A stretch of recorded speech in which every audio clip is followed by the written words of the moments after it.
Welcome to the Varsity Voices podcast, where every week we bring you the inside information and insight on Chicago Catholic League football. Make sure you subscribe, follow, and like us on wherever you're listening from. You can also find us on X, Instagram, Facebook, and YouTube. Just search for the Varsity Voices Chicago Catholic League Sports. Feel free to leave us a comment. You can also email us at varsityvoices312@gmail.com.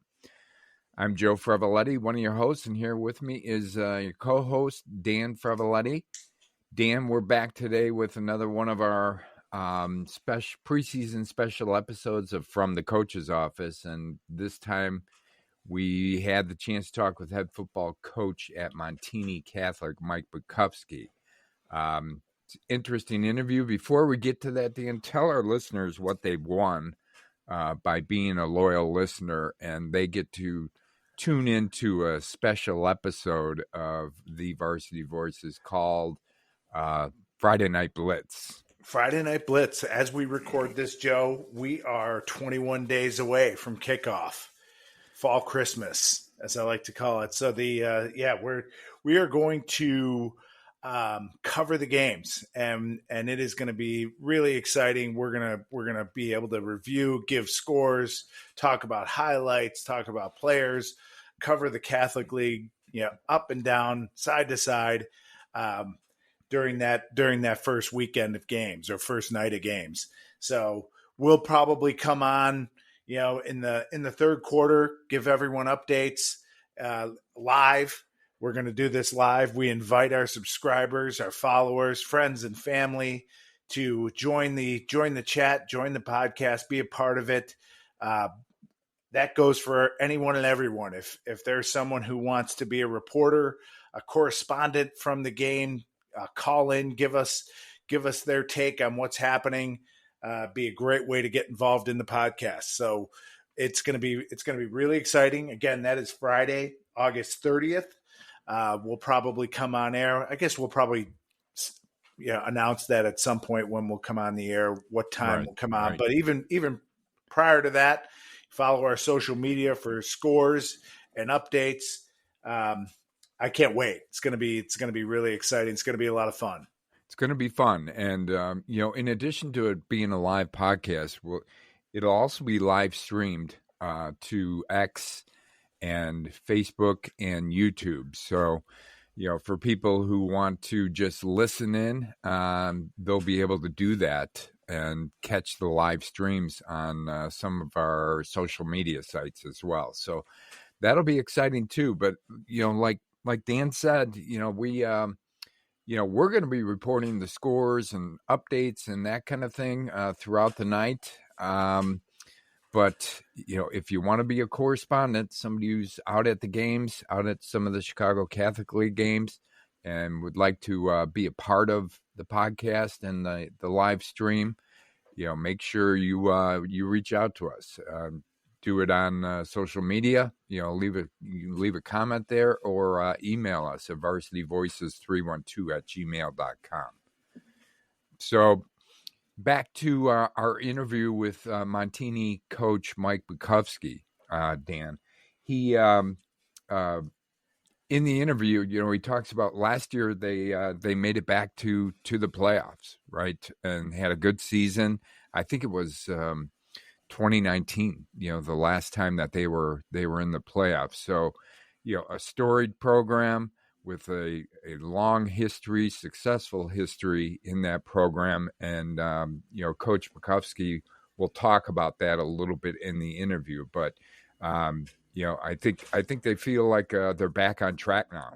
Yeah, Montini's back. I just listening to what he's got returning, what's coming up from the lower levels, the success they've had, the talent they have at the quarterback and skill positions, combined with some big guys up front on both sides of the ball. I think Montini's back. Great for Montini, bad for the rest of the division. And I think those people who count, maybe for the last couple of years, counted Montini as a not as an automatic win. They've never been that, but but just seeing them down, I think probably made a lot of people happy, or maybe gave them a breath. If someone sees just a glimmer of hope in the Catholic League, you take that as a win. But I think going through Montini is going to be quite a struggle this year. Yeah, the other thing I like about the interview, which you'll hear, is so Coach Bukovsky, he's been around a while, right? Yeah. He's got a long history as well. He's a Montini alum, I think, from 1983. Yep. He's been coaching there for, I don't know, 30, 35 years. Yeah, I think he started while he was in college. Yeah, and he was a wrestling coach. He's been, well, now he's a football coach, and he's been that for a while. Girls softball coach as well. Yeah. And the other thing, which I think is pretty amazing, is he's been a part of 16 state championship teams while he's been at Montini. Pretty amazing. He's got a kick-ass resume. He really does. He and does. he still doing all three. I thought he had maybe hung up softball, but it sounds like he gave it up for a year. Now his daughter is the head coach, so it sounds like he's assisting her. And Joe, we found out we've run in similar circles our whole life. You know, he's a Darien guy. We're Downers Grove, born and raised, and where he went to junior high was a rival for our junior high, and through high school, we know a lot of the same people. I really enjoyed the conversation with Coach, and I'm looking forward to sharing it. Yeah, me too. All right, so let's get to it. Let's share it right now, Dan. This is head football coach at Montini Catholic, Mike Bukovsky. Welcome to another edition of From the Coach's Office, brought to you by Varsity Voices. Today we have the head coach for the Montini Broncos, Mike Bukovsky, in the studio. Coach, welcome to Varsity Voices. Thank you, gentlemen. It's great to be a part of your show. We appreciate it. Coach, your resume is unreal. And having coached wrestling for years, football, I know you're not coaching softball anymore, but I know you did that for a long time. Seriously, when do you take vacation? Well, I need to enlighten you here. I actually got back into softball last spring at Montini. Oddly enough, my daughter was offered the head job, and so that brought me back to three sports very quickly. And vacation is not a word that I get to use too frequently. I guess I'll rest when I retire someday. So there you go. Yeah, what lessons carry over, Coach, from sport to sport? You know, it's been interesting. My ride has been great here at Montini, and being able to coach. I think the most successful people in life at anything they do are people that have perspective. When you have perspective from a coaching standpoint, perspective could simply mean knowing what the finished product is supposed to look like. The great Vince Lombardi, you know, I heard that. I didn't hear that from him. I read that from something he said, that's you know, that all these analyzation of coaches and programs and all that sometimes simply comes down to, in his words, the great coaches know what the heck it's supposed to look like in the end. And I think that all of my different perspective, coaching men, coaching women, all the sports I've coached, has really helped me to grow as a coach and as an educator. And it is amazing to see the parallels that you see among successful people and especially with athletes. So it's been a great ride for me. I'm actually going to be starting in the fall my 40th year of coaching at Montini. I actually started coaching at Montini during my college days. My wrestling career was cut a little short at North Central College in Naperville, and I actually started coming back, and at that time, Coach Chris Andriano, who I know you guys know, and Chris was a great mentor of mine, was our lower-level wrestling coach, and couldn't wait to see me walk through the door and dump the lower-level wrestling responsibilities upon me and call it training for me being a future coach. But I loved it. So it's just been a great ride. Yes. So, Coach, as you just mentioned, you've got a long tenure, right, of coaching in, East Suburban Catholic, Chicago Catholic League now. What are some of the biggest changes you've seen over the course of your coaching career? Well, that's a great question, broad question. From a standpoint, I still love kids. I really believe that kids are still kids. I tell kids and I tell parents in this day and age, it's a lot harder to be a kid now than it was when we were growing up, guys.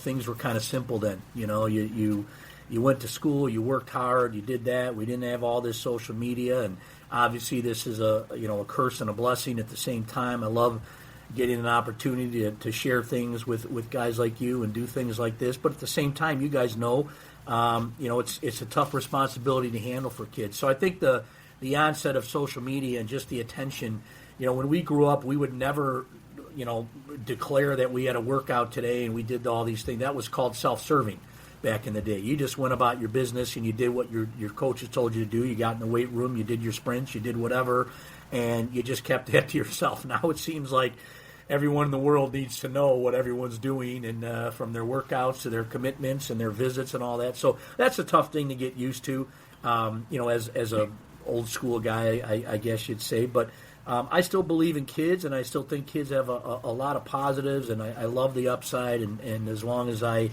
am able to see that, I'll continue to do this. Coach, continuing on that theme, you mentioned that you're coaching softball and you've got family involvement with your daughter being the head softball coach. So you understand, the travel sports dynamic when it comes to managing the football summer schedule and travel baseball. How do you manage that with your practices and players? Well, I've been lucky because throughout my time here at Montini, I've had mentors and coaches. I mentioned Chris Andriano, guys like that. They were always multiple sport guys. They believed in that, and we had that philosophy for a long time here at Montini, and I think it has pointed to a great degree of success with us. So, we love the multi-sport guys and girls, and it's just something that a school our size, as a smaller to mid-sized school, we've always had that attitude that we have to share athletes here, and we think it was kind of a little secret that we had a little cornerstone with for years and had a lot of success.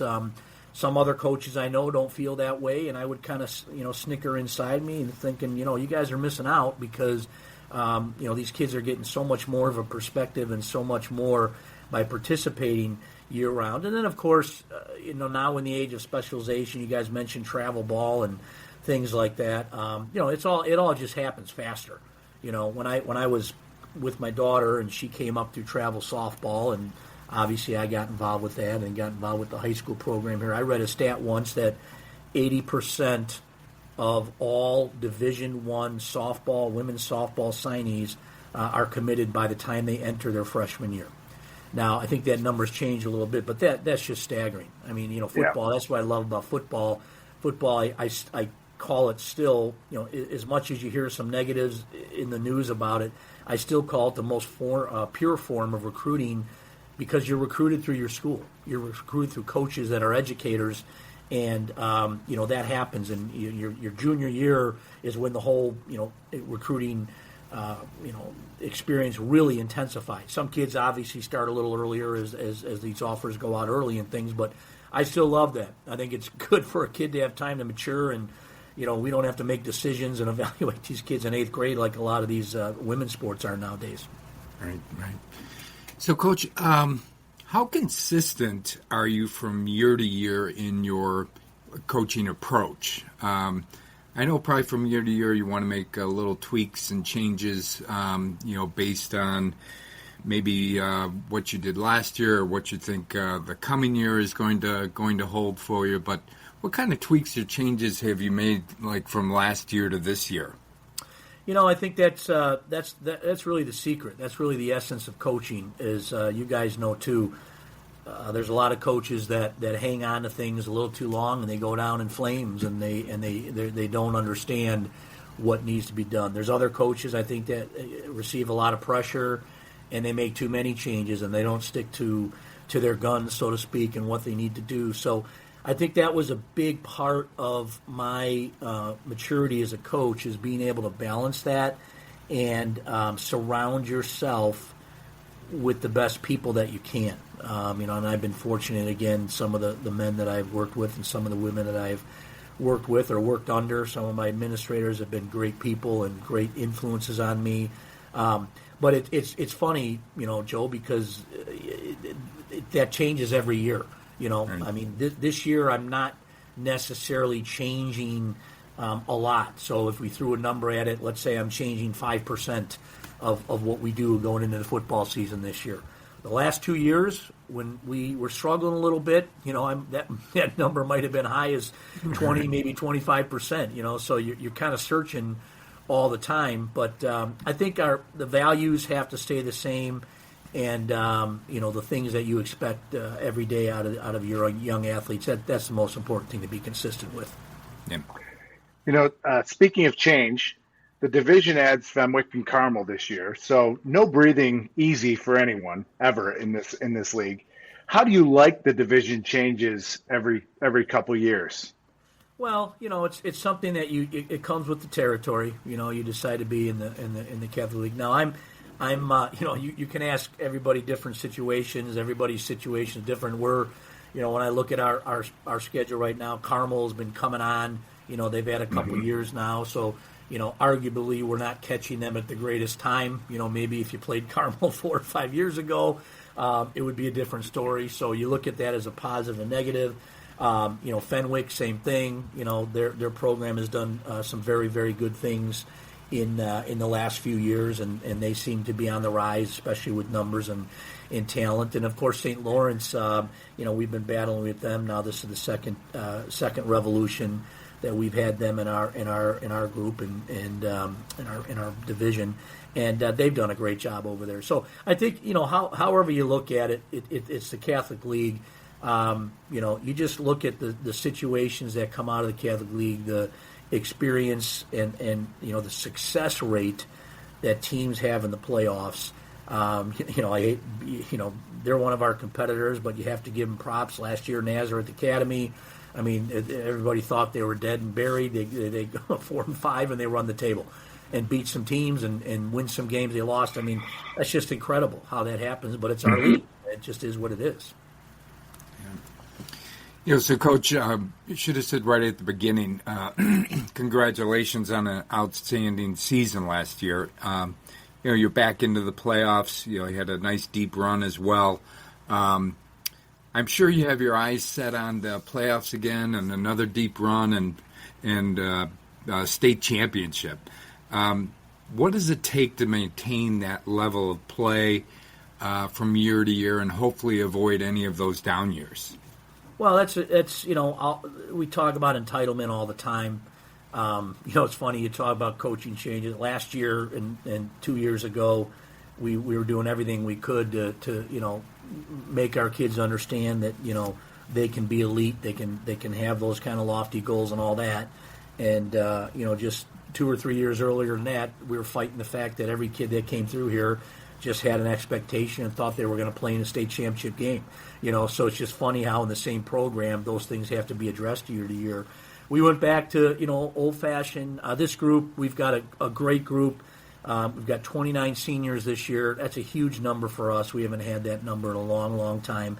And this group is a special group. They're special because as they came in, we were having a little bit of a down time when this group came in as freshmen, and they stuck by us. Some other kids felt that they could go elsewhere, and that's kind of what trickles down from the portal and the college, ranks nowadays. And we're really, really excited because these young men stayed. They put the time in. They believed in the program. They believed in themselves. And last year was the tip of the iceberg for this group of seniors. We had some strong kids that led us last year, but we're excited now.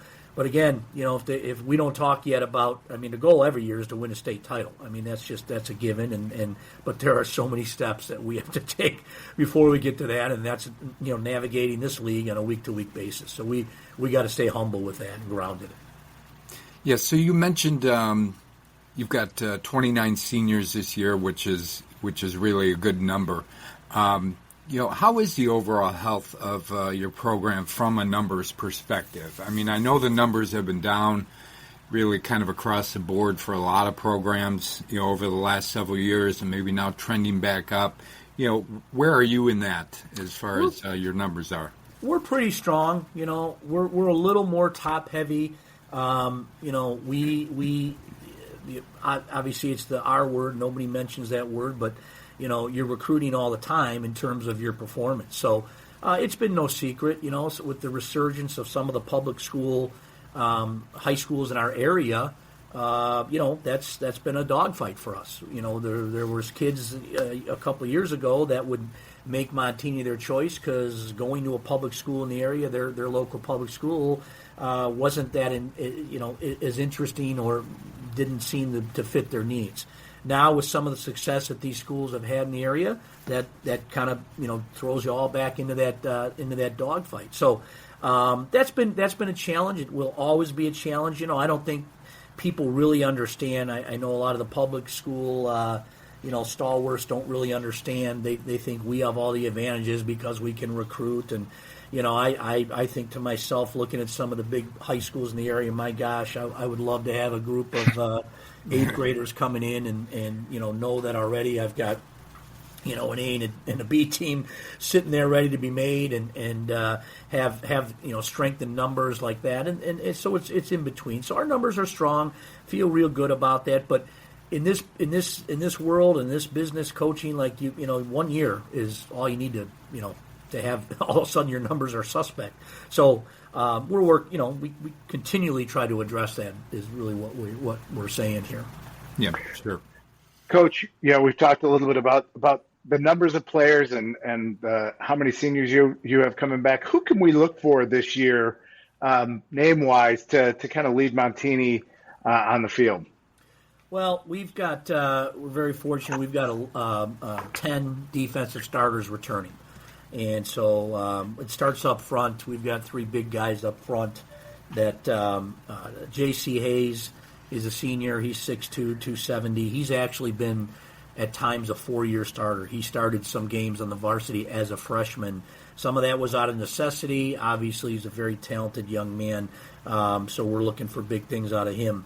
In the middle, our one technique, our nose, is big boy Douglas Mateo. Douglas is 6'3", 330.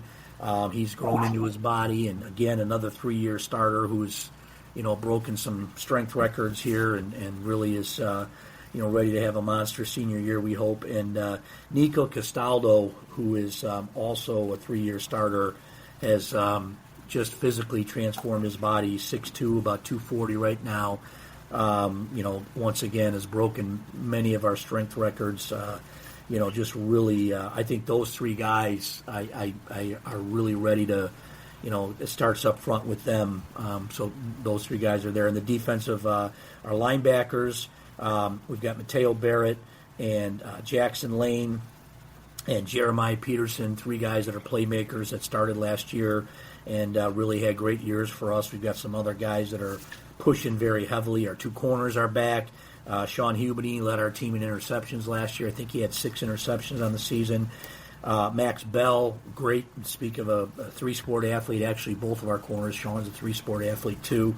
And we've got a rotation of 3 guys in the back. Interesting. Nick Arion was a rover for us last year. He had just a monster season and made big play after big play. He's the one that blocked that field goal on the last play of the game to beat Nazareth Academy. And his twin brother Vince was a starter at safety for us.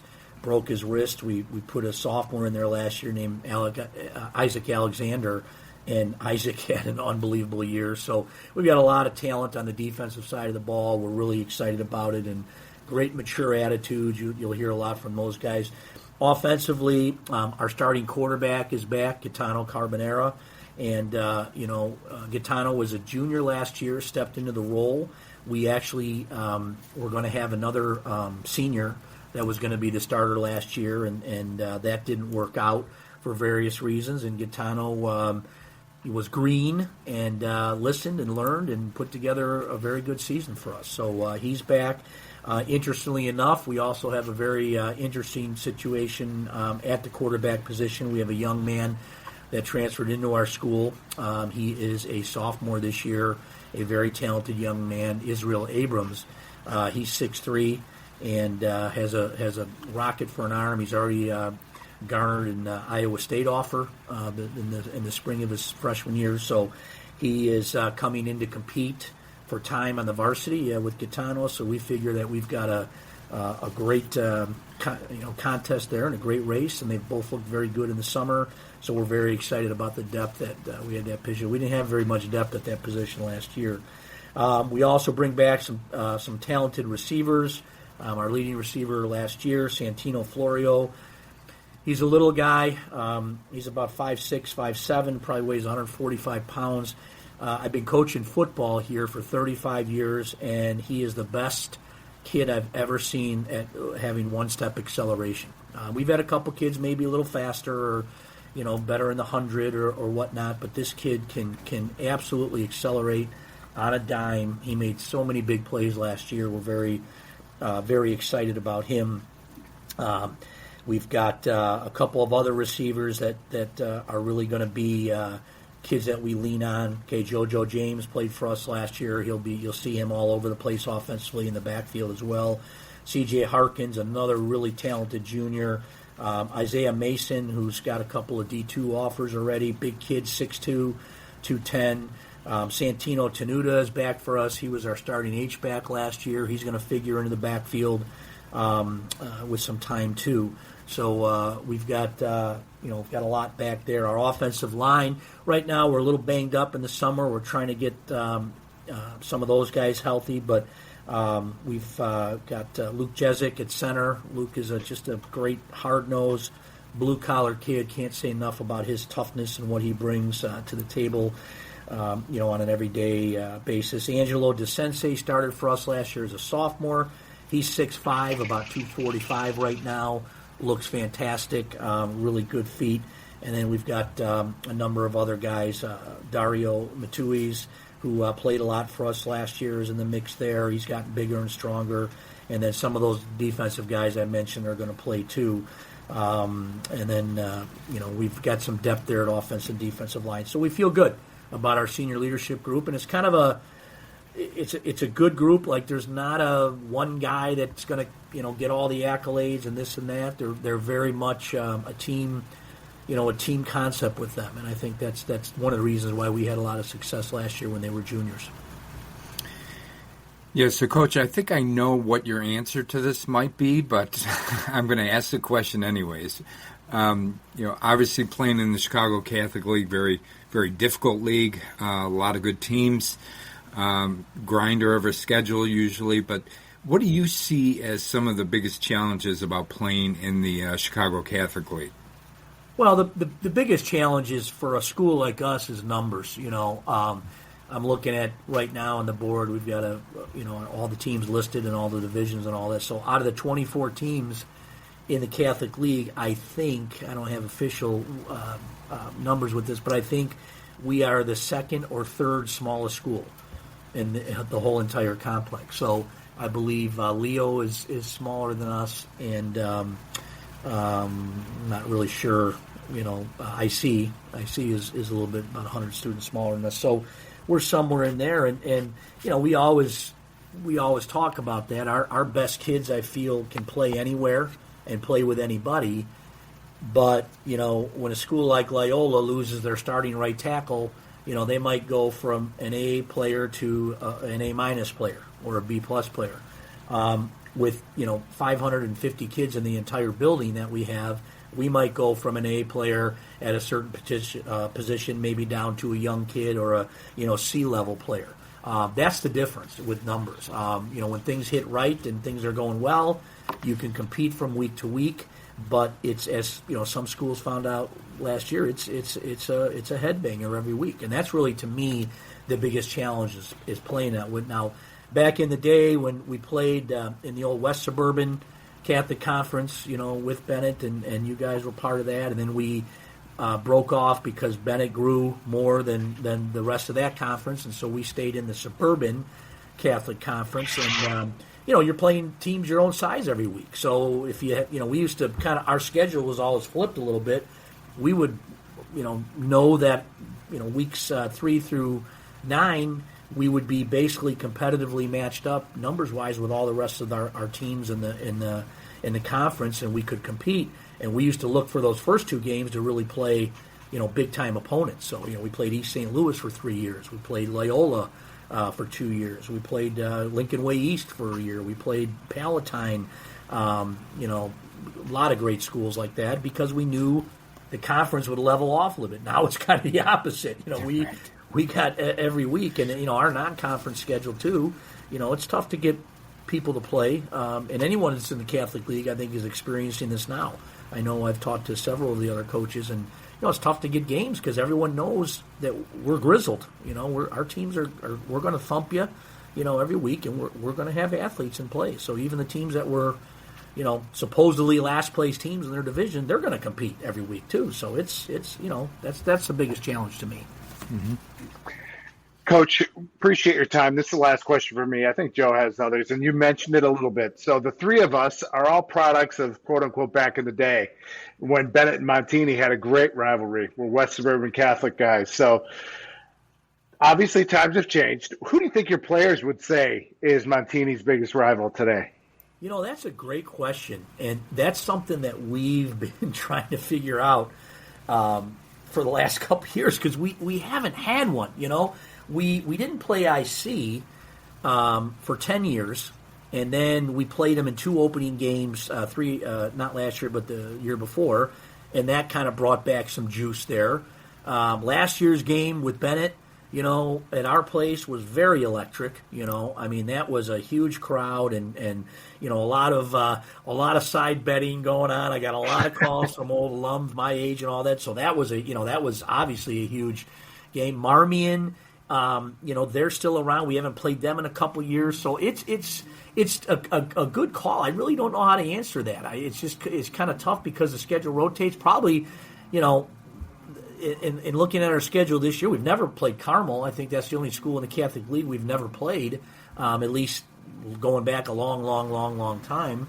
And so St. Ignatius we're going to play. We played them once in the playoffs. So that's a really tough question. But I would still say that the Bennett game, if we play IC, of course the Nazareth game because they're close in proximity. Those are when high school football gets nuts in a good way to me, when everybody is there and the crowds are big and everybody's reaching out to double check and make sure they make their safe bets at work and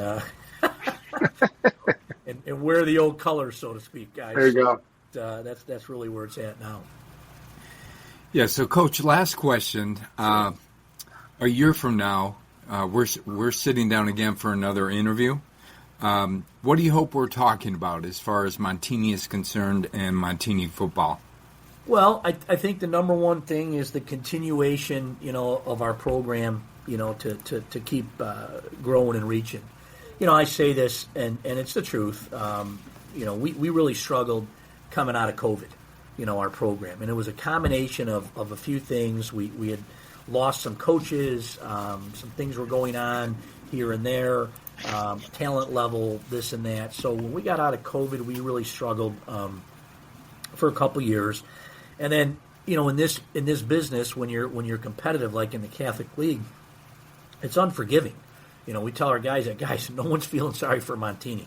If you're going to hang your head and act like somebody's going to give you a break or whatever, you're out of your mind. And so I am very proud of the fact that we were able to turn this thing around and get back on an ascending path.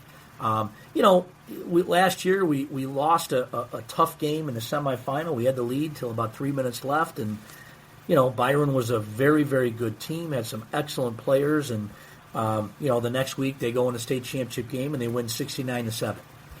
So I don't know if that makes me feel worse or better. Teetering on the edge of the cliff in the middle of December, about ready to jump. I don't know what kept me from jumping, whether they were that good or we just blew our chance. But it just shows what we've been through, and I'm so happy and proud of these young men because, as we mentioned earlier in this show, in this day and age, it's so easy to quit and pull up the anchor and move and transfer and leave and do all those things. And I'm not saying that anyone who does that is wrong. I'm not judging anybody, but it's just a little bit of a different scenario than when we grew up. So that's what I hope we're talking about it. If that means being in the state championship game, great. If that means winning the state championship, great. But, these guys deserve how I feel. And every coach feels this way, but I know my seniors especially really deserve to have a great year this year. And so that's what I hope we're talking about in the year. Well, thank you, Coach. And that'll do it from the Coach's Office edition of Varsity Voices. We want to thank head coach Mike Bukovsky for joining us today. Coach, best of luck this season, and we hope to talk to you soon. Thanks, Dan. Thanks, Joe. It's good to talk to a couple old timers from the old rivalry with Bennett. Yeah, feel the same way. Thanks, Coach. Thank you so much, fellas. All right. Yeah, thank you. Goodbye. Bye-bye. So that was Coach Mike Bukovsky from Montini Catholic. Couple things in that interview, Dan, which I think are important, or at least things that I noted as we were going through that. They're loaded this year. They are. Right? Yeah, I mean, a team that went 9-4 last year. They've got 10 returning starters on defense. And then he's got his returning starting quarterback returning, plus somebody else added to the program as a transfer. A couple of wide receivers returning on offense. They're loaded. Yeah, they're going to be really good. And my takeaways from the conversation with Coach, I think I told you this. I didn't want to like him because he's a Montini guy. And the opposite happened. The guy's a winner. He's competitive. He's got, in my other life for work, there's always people that have great industry knowledge. And I'll say that about him. He knows the landscape around the area in the conference. He really has his finger on the pulse of the Catholic League and high school football. And I think all that stuff helps. And then on top of that, it's really nice when you have great players, and a lot of players returning. Yeah. Certainly can make you, make a good coach great. So I think they're in line for probably a really good year. And like I said before we started, Montini's back. That's what I take away from this is that Montini is back. Yeah, for sure. The other thing I like is, he's been around a long time, and he admits that, right? I think he even used old school when he was talking about, some of his coaching experiences, but even though he might be old school or people might think he's old school, you can tell he's stayed up to date with the way things are going, the particulars of the way the football is these days, the way you have to develop a football program, the different things you've got to do in order to stay relevant and stay competitive. He's got a great handle on that as well. So I think that bodes well for him going forward and, for this year too. Yeah, and I think you've said it about some of the other coaches we've interviewed. They've got a good grasp on every aspect of their program, and I think that really shows here from working with the current players, strength and conditioning, to working. I'm going to call it. I don't know if you work the transfer portal. I don't know, but any prospective students that want to come to Montini, whether it's young people or kids looking for a change of scenery, he's just on top of all of it. And I think that's probably, one of the reasons why they've had success, why he's had success, and why his resume looks like it does. For sure. Yeah. All right. So that's it for this special episode of From the Coach's Office. And thanks for listening. Make sure you tune in for our next episode where we'll bring you another special edition of From the Coach's Office. Don't forget to subscribe, follow, or like us on wherever you're listening from. We're on X, Instagram, YouTube, and Facebook at the Varsity Voices Chicago Catholic League Sports and on YouTube. Leave us a comment. Email us at varsityvoices312@gmail.com. Don't forget about our special episode coming up in 21 days of the Friday Night Blitz. Make sure you tune in for that. And again, if you'd like to be a part of that, make sure you contact us in one of those ways that we mentioned earlier. Thank you for tuning in, and make sure you come back and listen to our next episode.